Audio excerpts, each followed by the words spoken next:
This is the secret world of child prostitution.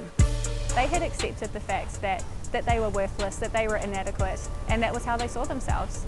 Natalie would normally meet them at night. They didn't have to look at my face and see my reaction. It was mostly young women. So it would often be in places kind of like this? Yeah, places like this. It was always a story many Kiwis wouldn't believe was one of our own, a story that began in childhood. Kids were selling themselves for sex from 12, but there was one instance where one girl was being sold for sex at 9, even though that was compelled by her family.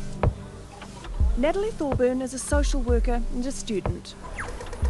Her master's studies was to discover whether we do have a problem we need to tackle. I think if you say to any Kiwi underage sex work, then they'll say Thailand,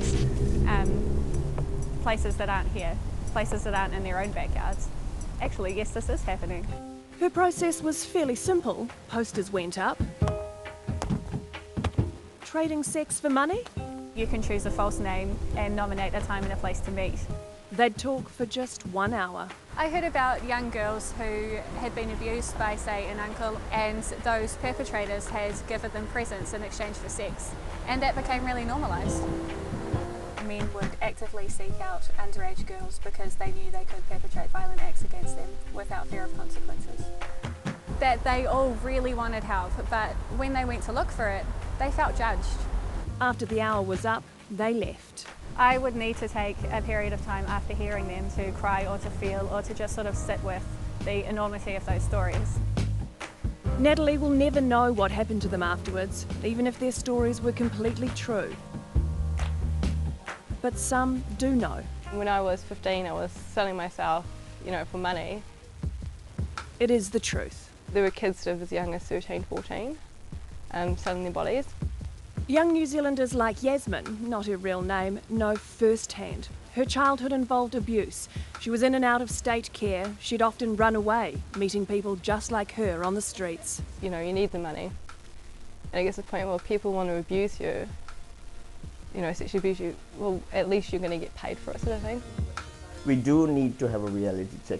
Warren Fernandez is from the international organisation ECPAT. It works to protect children from sexual exploitation. To a great extent, we are still thinking that it is not a big problem as much as we should. He says the issue here is real, and research is a much needed starting point to tackling the problem. If we catch it now, or if we address it now, we could, over the next decade, make a difference in our society. Natalie will probably never see the people she met again, but her work trying to help them hasn't stopped. A doctorate? Yes. Dr. Natalie? Very, very beginning stages. It will be many years before I can earn that title. She wants to create a picture of the problem that we as a nation have to fix. To make that difference, to have some recognition from the policy level and also from agencies who work with these young people to see how we can be doing that better. And to put a stop to any more children's stories being like Yasmin's. Children are the most beautiful things that walk this earth, and they deserve every little bit of love and every little bit of care. I mean, every child needs protection, and it's sad to see that so many children aren't getting the protection and love that they really need.